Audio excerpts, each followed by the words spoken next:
Assalamualaikum warahmatullahi wabarakatuh. Waalaikumsalam warahmatullahi wabarakatuh. Sebelumnya perkenalkan ya Bu, kami dari mahasiswa Amikom izin untuk melakukan wawancara dengan Bu Wibit. Ya. Sebelumnya terima kasih telah menyempatkan waktunya untuk kami ya Bu. Ya. Terus di sini saya mau izin bertanya tentang seputar kepemimpinan, komunikasi dan lain-lain. Untuk pertanyaan yang pertama,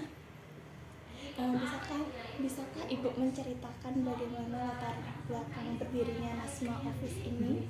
Ya. Terus bagaimana juga awal mula dari perjalanan karir Ibu itu seperti apa? Panjang. Oke, saya singkat aja ya. Nasma Office itu perusahaan saya yang sudah 16 tahun berjalan. Jadi ini adalah tahun ke-17, lagi cantik-cantiknya. Insya Allah September nanti ulang tahun ke-17 Nasma. Nasma adalah perusahaan IT dan manajemen consulting, di mana memang saya memberdayakan anak-anak muda untuk bekerja dengan saya. Ini mayoritas tim saya ada sekitar 25 orang, itu yang nikah baru 1, yang lain masih single. Di sini tim Nasma ada S1, S2 dan S3. Nah, mayoritasnya dari tim saya itu banyak yang sedang S2. Misalnya saya kerjanya sama saya itu semester akhir, terus S2 lanjut itu istilahnya membantu saya. Nanti kalau sudah lulus, istilahnya tim bisa hybrid.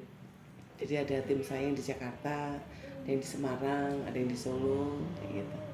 Dan ada beberapa sekarang dari luar Jawa yang memang masih kuliah dan masih jadi tim saya di sini gitu. Jadi emang Nasma akan insya Allah melebarkan sayapnya ke tempat tim saya ada gitu. Seperti itu. Untuk motivasi Ibu mendirikan Nasma Office ini apa? Motivasinya ya pasti kita ini ya, yang pastinya kita merasa ada manfaatnya untuk orang lain pastinya. Dari kita sendiri harus kokoh dulu, terus kemudian bisa nanti melebarkan sayap untuk membantu tim. Dan karena tim-tim muda itu sebenarnya bisa, cuman memang kurang istilahnya apa ya, jam terbang ya. Mungkin kalau anak-anak muda itu sebenarnya diminta melakukan sesuatu itu bisa, cuman karena memang belum pengalaman, jadi memang butuh ada coaching, ada facilitating, ada training untuk mereka, supaya setelah saya melatih anak-anak muda ini, karena saya di Jogja itu sering bantu UKM, sering bantu mungkin pemerintahan. Nah itu dengan anak-anak saya tadi bisa lumayan bantu kerjaan saya. Seperti itu. Kemudian siapa tokoh yang menginspirasi Ibu sampai bisa karirnya sampai seperti ini? Sebenarnya ini juga belum apa-apa ya. Masih ibaratnya kalau dari sisi perusahaan itu Nasma masih terus berjuang. Karena kalau swasta itu saya istirahat sebentar ya besok nggak bisa bayar karyawan. Jadi memang terus berjuang sampai nanti, karena memang kita juga nggak ada cash yang nganggur ya.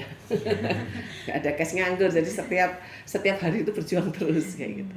Kalau ditanya tokohnya siapa, mungkin banyak tokoh di luar sana yang lebih hebat pasti ya dari saya. Yang pasti pada waktu ngelihat dari saya sulit nyebutin nih, banyak soalnya.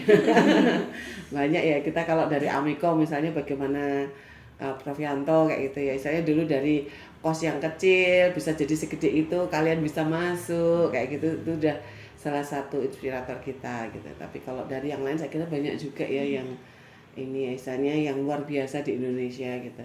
Nah dari sana mungkin saya pribadi mungkin belum bisa ngasih banyak, makanya yang bisa saya kerjakan itu saya dekat dengan anak-anak muda. Kebetulan mahasiswa saya juga anak-anak muda, dan di Nasma itu juga ada magang merdeka segala macam. Itu saya berdayakan supaya mereka pada waktu kayak magang di Nasma itu memang benar-benar dapat pengalaman real. Karena kami kemarin pulang dari Trenggalek ya, kita habis bulan Juli ini Juni bulan Juni ini luar biasa full ya.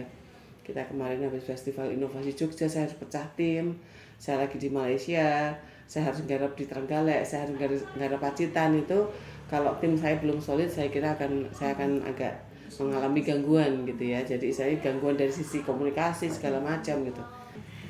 Apa ada keterampilan atau skill maupun pengetahuan tertentu yang menunjang kesuksesan Ibu?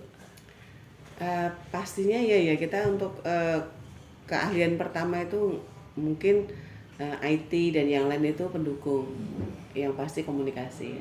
Kita mungkin alhamdulillah dari sisi komunikasi kita membina hubungan yang baik dengan klien, memberikan yang terbaik dengan klien. Kita selalu punya goal itu. Nasma punya slogan "We'll finish it with excellence". Jadi dari sana apapun klien kita yang klien minta itu seperti apa gitu, kita ngikuti maunya klien. Kita upayakan misalnya ada yang sesuatu yang nggak pas di Nasma, kita upayakan komunikasi supaya klien juga merasa terpuaskan dengan layanan kami, dan alhamdulillah selalu repeat ya. Jadi kayak klien kita di Trenggalek, di Pacitan itu kita handle dari 2015, setiap tahun insya Allah repeat ke kami gitu. Jadi selalu minta didampingi kami gitu, seperti itu.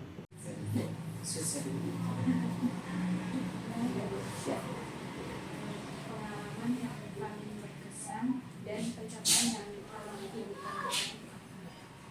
Kayak belum ada deh.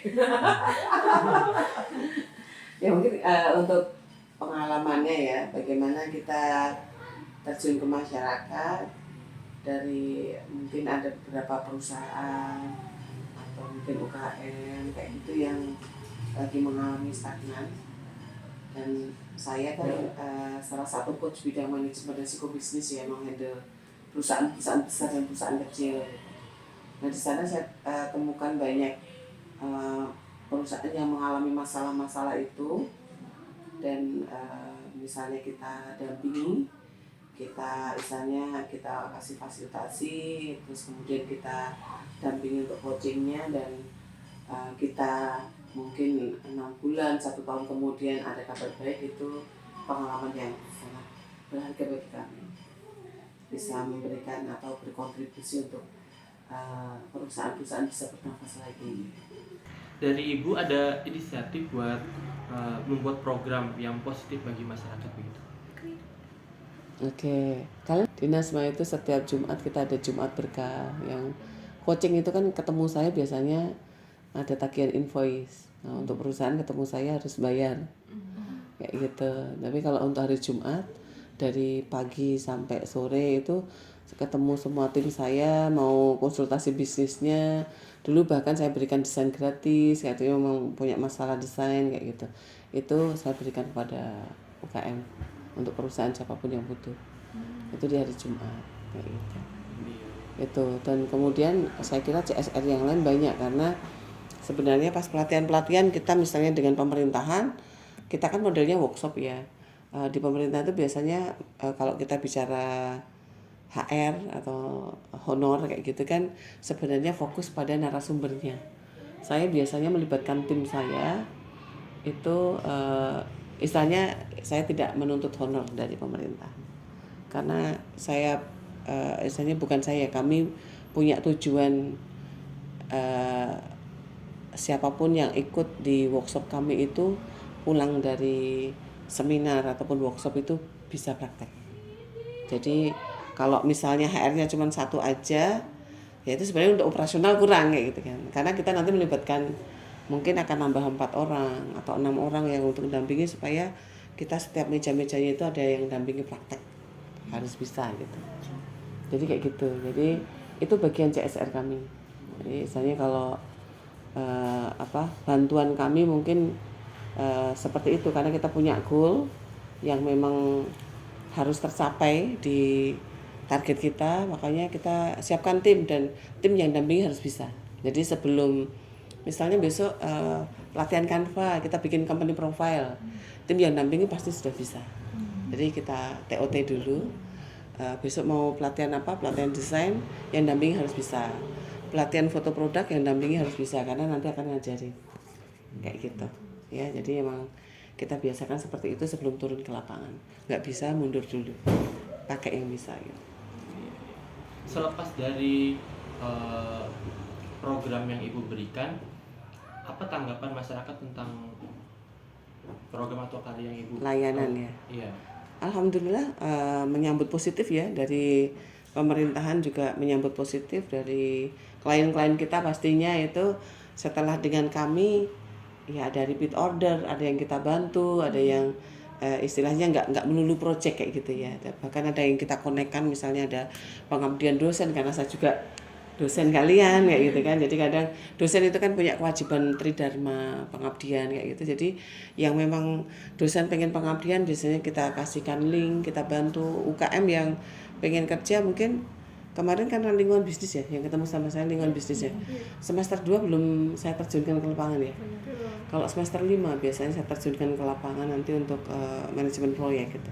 Biasanya langsung handle klien, handle NASMA, handle perusahaan yang lain kayak gitu. Itu saya rasa dari 2015 itu banyak yang terbantu dengan apa ya istilahnya, sebenarnya ya kliennya NASMA kayak gitu, tapi NASMA sendiri semuanya nggak mampu kan. Saya berdayakan anak-anak dan saya minta izin biasanya sama mahasiswa. Saya kasih final project itu seperti ini ya, seperti kalian ini kalau di manajemen proyek biasanya saya bekali dulu kalau sebelum turun ke lapangan.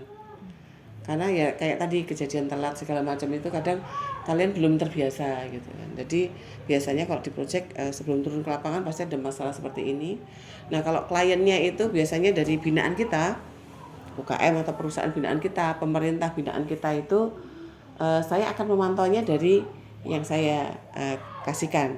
Jadi misalnya kalian membantu camat-camat di Kota Jogja gitu kan. Pak camatnya kan istilahnya klien saya, tim saya gitu. Jadi saya tinggal WA ke Pak Camat. Pak Camat ini ada anak saya nih. Ada anak saya yang mau wawancara. Nanti akan bantu bikinin web, akan bantu bikinin konten, akan bantu bikin ini gitu. Tolong diterima Pak gitu. Istilahnya itu saya bantu lobby ya. Saya bantu lobby. Nah, di sana biasanya nanti saya akan ada report. Ada report dari klien-klien saya. Dari mitra kita, wah ini gimana sih mahasiswa kamu gitu. Itu yang dimarahin saya biasanya. Dan itu yang saya kasih bekal kepada anak-anak sebelum turun ke lapangan. Karena kadang mereka fokus untuk di mata dosen baik, tapi di mata klien belum baik. Itu yang diiniin. Nah, untungnya dengan tadi program yang istilahnya kalian kesini karena ibaratnya itu binaan kita, misalnya binaan NASMA kayak gitu. Itu terpantaunya itu saya sebagai dosennya, sebagai dosen Amikom itu saya jadi bisa memantau anak-anak ini kurang di sini. Oh mungkin masih belum berani di public speakingnya, gak sungkan-sungkan, malu-malu misalnya kayak gitu. Itu kan kelihatan setelah sampai di lapangan.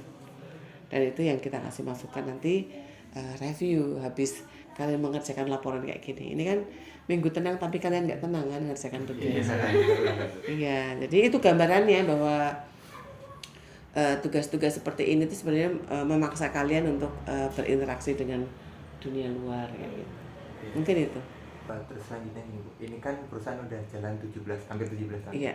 Kira-kira gimana sih Ibu mempertahankan gitu?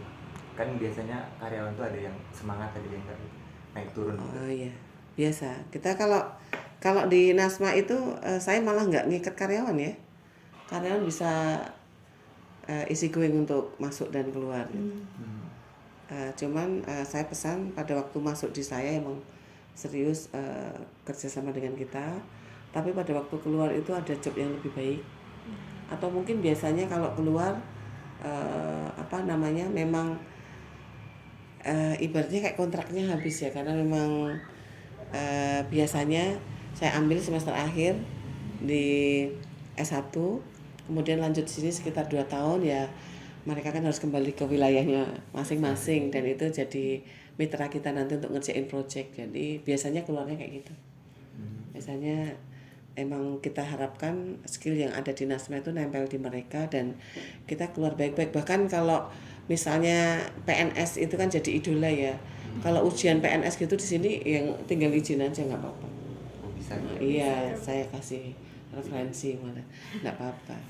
Kalau emang jiwanya pengen jadi pegawai negeri nggak apa-apa. Jadi kita maksudnya nggak usah sembunyi-sembunyi gimana, malah ini aja, atau mungkin malah Bu offline lagi saya lagi ujian CPNS kayak gitu, nggak apa-apa. Jadi kita sampaikan kepada tim seperti itu, terbuka nggak apa-apa, karena memang di kekurangan di Nasma itu kami belum membuat mapping karir. Mapping karir itu ibaratnya saya di Nasma nanti 5 tahun kemudian jadi apa ya. Kalau di PNS atau di perusahaan swasta yang besar mungkin sudah ada ya. Kalau nanti 5 tahun saya jadi manajer, prosesnya seperti ini, dari gaji 1 digit jadi 2 digit misalnya kayak gitu ya. Di kami belum ada. Jadi saya sampaikan kepada anak-anak saya bahwa resikonya kerja di Nasma itu resikonya tinggi, high risk, karena perusahaan kecil, karena setiap saat bisa tutup, setiap sore saya tutup nih, kan saya tinggal di sini. Jadi itu high risknya itu yang membuat istilahnya bertahan adalah skill kalian. Kalau kira-kira skillnya nggak bisa ngikuti ya kemungkinan tidak akan terpakai.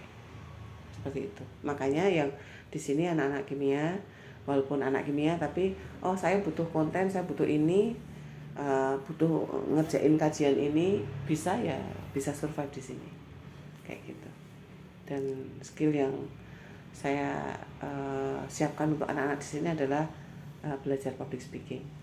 Jadi dengan melatih segala macam, nanti pas pelatihan itu biasanya ngikut saya dulu, ibaratnya ngikut-ngikut, menyiapkan materi, kemudian latihan perform biasanya saya lepas kayak gitu. Seperti itu. Jadi kalau toh nanti keluar dari Nasma, insya Allah sudah lebih baik dari pas masuknya gitu. Seperti itu. Mungkin cukup Bu. Terakhir mungkin boleh kasih masukan untuk kita yang mau ini lulus Bu. Oke. Yang daftar MSIB siapa? Semuanya. Daftar semua. Daftarnya di mana aja? Banyak Bu. Itu biasanya maksimal berapa? 22.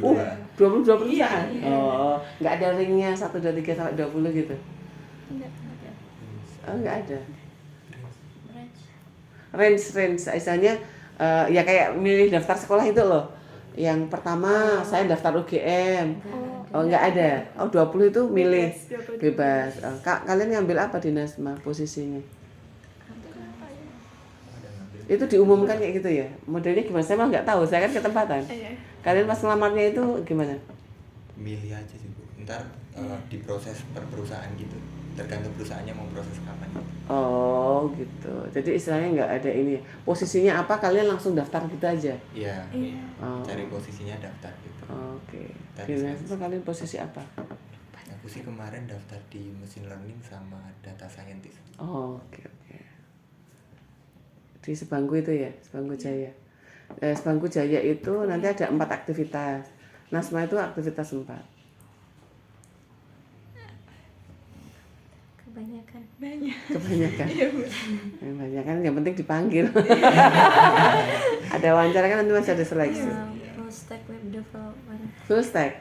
Oh, di Nasma.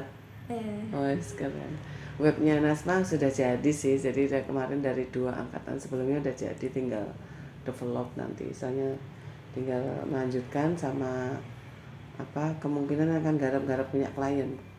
Kalau Nasmanya udah ibaratnya full stacknya udah beres, nanti akan create project klien-klien lain gitu.